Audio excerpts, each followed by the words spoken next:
कि विजय शर्मा जी तय कर ले, जिस दिन गृह मंत्री बने उन्होंने क्या कहा, नक्सली से हम बात करें, जो हमने इंफ्रास्ट्रक्चर तैयार किया था। देखिए, हमारे शासन के पहले जो सत्ता में थे वो बफर जोन में ही कैंप खोले थे। रिकॉर्ड आप निकाल के देखें, जितने भी कोर सेक्टर में, कोर एरिया में जितने भी कैंप खुले हैं वो हमारे शासन काल में खुले हैं। मिनपा से लेके सब तक जितने भी हैं, चाहे वो अबूझमाड़ के क्षेत्र में कहें, चाहे आप दंतेवाड़ा बीजापुर की बात करें या फिर सुकमा जिले की बात करें, सब में कोर सेक्टर में और सड़कों के जाल भी बिछाया, बिजली की भी व्यवस्था की और सारी सुविधाओं की व्यवस्था की। राशन कार्ड तक तो नहीं बने थे, जॉब कार्ड नहीं बने थे, सबको बनाया हमने।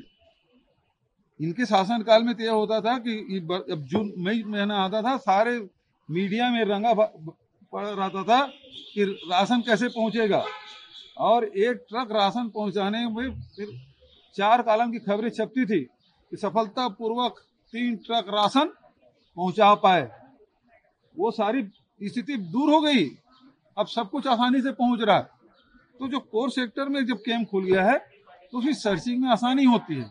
तो आज अपनी पीठ थपथपा रहे हैं, वो कारण ये है कि हमने सारी चीज व्यवस्था की। इंद्रावती नदी में 2-2 पुल हमने बनाए, अंदर के गांव में आंगनबाड़ी केंद्र भी खुला, स्कूल भी खुला, पीडीएस साहब भी खुला, सड़कें भी बनी।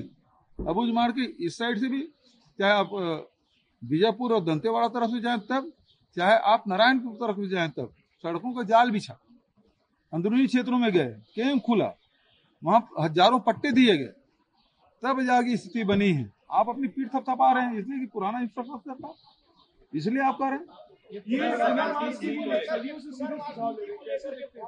मूर्खतापूर्ण बात है। आपको इतने साल हो गया, आप पुनर्वास नीति की बात कर रहे हैं।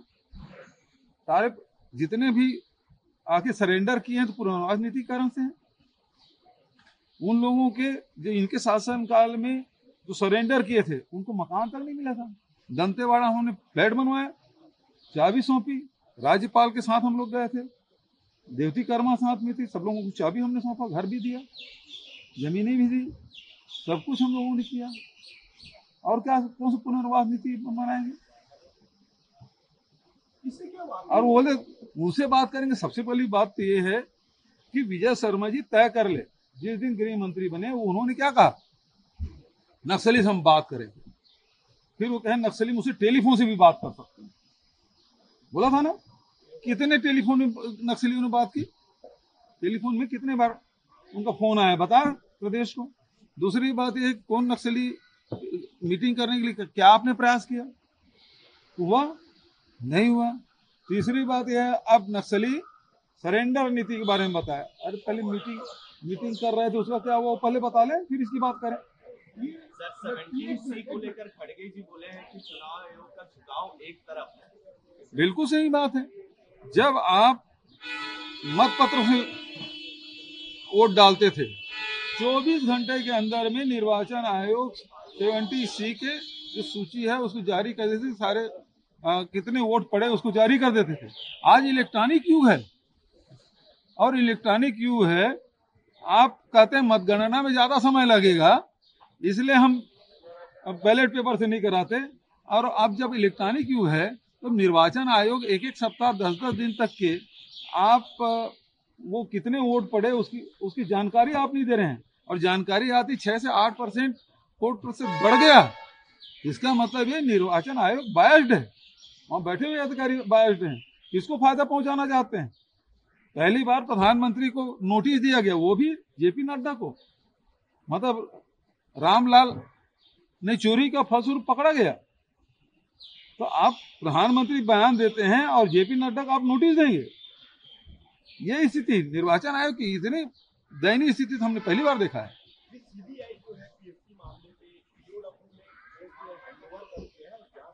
कितने दिन हो गए? 6 महीने हो गए सरकार बने, 6 महीने में भी हैंड ओवर हुआ है। तत्काल करेंगे, जैसे पहले कैबिनेट में 18 लाख आवास, वो आवास का आता पता नहीं, पहले कैबिनेट में, वो बजट में तो आया ही नहीं। मतलब कैसे गुमराह कर रहे हैं। विष्णुदेव साय फैसला कर रहे हैं लेकिन जो फैसला करते हैं कैबिनेट में वो बजट में शामिल नहीं होता। आप पीएससी के बारे में आप राज्यपाल के भाषण में डलवाया, खुद के भाषण में करवाया, 6 महीना हो गया अभी हैंड ओवर नहीं हुआ। जांच क्या करेंगे? केवल आप राजनीतिक लाभ के लिए बोले ताकि लोग धीरे धीरे भूल जाए। कार्रवाई करें ना, गलती करें, जो गलत किया उसे फांसी टांगे। पूरी योजनाओं में रीपा की बात कर रहे हैं, गौठान की बात कर रहे हैं, राजीव निकाल की बात कर रहे हैं, सबकी जांच की बात की, लेकिन अभी तक कुछ हो नहीं पा रहा है। जांच को कैसे देखते हैं? केवल गुमराह करने की बात। गौठान में अभी स्थिति ये है कि जो सारे महिलाएं काम कर रहे थे वो खाली बैठे। जो वर्मी कंपोस्ट बना है उसका भुगतान नहीं हुआ, गोबर खरीदे उसका भुगतान नहीं हुआ। ऐसा है, आप भुगतान नहीं करें, गरीबों का है, गरीबों के साथ आपने मजाक बनाया। जांच करने की बात कहें, जांच घोषणा कर दी, जांच में हुआ क्या?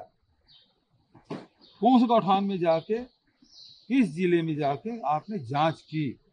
केवल गौठान आपने बंद कर दिया। अब ये आने वाले बरसात में उसका असर दिखाई देगा, जब फसल बोने में कठिनाई होगी किसानों को। आपको कोई लेना देना नहीं, आपको तो केवल बदनाम करना था। आप तो गौ भक्त है नहीं। गौ मांस के जो निर्यातक हैं उससे आपने तो 250 करोड़ रुपए चंदा लिया है, तो आप गौ माता की सेवक बनने का ढोंग तो नहीं कर सकते आप। और आपके हाथ गौ माता के खून से सने हुए हैं। 250 करोड़ रुपया लिया है आपने। एसबीआई की जो सूची है उसमें स्पष्ट है, आपके पूरे पदाधिकारियों के हाथ रंगे गौ माता खून से। सर, केंद्रीय एजेंसियां शराब घोटाला, कोयला घोटाला में कार्रवाई करती हैं, लेकिन झीरम घाटी इतने साल हो गए उनको न्याय नहीं मिल पा रहा। अच्छा, आपने पूछा कोल घोटाला, झीरम घोटाला और शराब घोटाला। मजेदार बात यह है कि पहले आईटी ने जांच की, इनकम टैक्स ने, फिर उसके बाद इन्फोर्समेंट डायरेक्टरेट ने जांच की, ईडी ने। 2 साल हो गया, वो फाइनल रिपोर्ट ही सबमिट नहीं कर पाए। अब वो दे दिए हैं ईओडब्ल्यू को। अब ईओडब्ल्यू भी क्या कर लेंगे? 2 साल तक के आईटी और ईडी ने जांच किया है, उसके अलावा आप क्या जांच कर लेंगे? मुझे तो लगता है कि अब जो शायद सरकार है, अब किसी नगर सैनिक या कोटवार से जांच कराएंगे। अरे, केंद्रीय जैसी जांच कर ली, उसमें कुछ मिला नहीं, है ना? और आप फाइनल रिपोर्ट सबमिट नहीं कर पाए। 2 साल हो गया। और उसके बाद अब यह है कि अपनी जान छुड़ाने के लिए उन्होंने ईओडब्ल्यू दे दिया। ईओडब्ल्यू क्या करेंगे? जो चीजें जो लीकर के मामले में सुप्रीम कोर्ट ने उस केस को खारिज कर दिया, अब ईओडब्ल्यू में एफआईआर दर्ज है, फिर पकड़ लिया। मतलब जो आपको अधिकार मिला है उसका सीधा सीधा दुरुपयोग दिखाई देता। सुप्रीम कोर्ट में टिका नहीं, उन्होंने खारिज कर दिया। आप ईओडब्ल्यू करके फिर गिरफ्तार कर लिए। कोल वाले मामले में भी आप क्या कर रहे हैं? फाइनल रिपोर्ट तो सबमिट नहीं किए, ना आईटी ने, ईडी ने। क्यों नहीं किया भाई? 2 साल बीत गया, अब ईओडब्ल्यू दे दिया, वो रिमांड मिले रहे। ये सारी चीज ये है कि बदले के भावना से राजनीति आप कर रहे हैं। ये राजनीतिक मामला है और इसके अलावा आपके पास कुछ नहीं है। यदि आपके पास कुछ होता अभी तक फाइनल रिपोर्ट सबमिट कर देना चाहिए। और मतलब ये तो हद हो गई कि 2 साल 3 साल से आप जांच कर रहे हैं, उसके आप चालान प्रस्तुत नहीं कर पा रहे हैं। इससे हास्यास्पद बात क्या होगी? सर, इन मामलों में तेजी है शराब घोटाला में, लेकिन झीरम में क्यों तेजी नहीं? जांच तेजी क्यों नहीं हो रही? इसलिए कि उसमें सब शामिल हैं, उसमें सब शामिल हैं। क्या छुपाना चाहते हैं? वही बात है। मैं बार बार भारत सरकार 5 साल लिखता रहा चिट्ठी कि आप दो हमको दो, हम जांच कराएंगे, लेकिन आपने जांच कराई नहीं। जांच बोलता हूँ, सॉरी, वो जो हमको क्लोजर रिपोर्ट फाइल कर दी।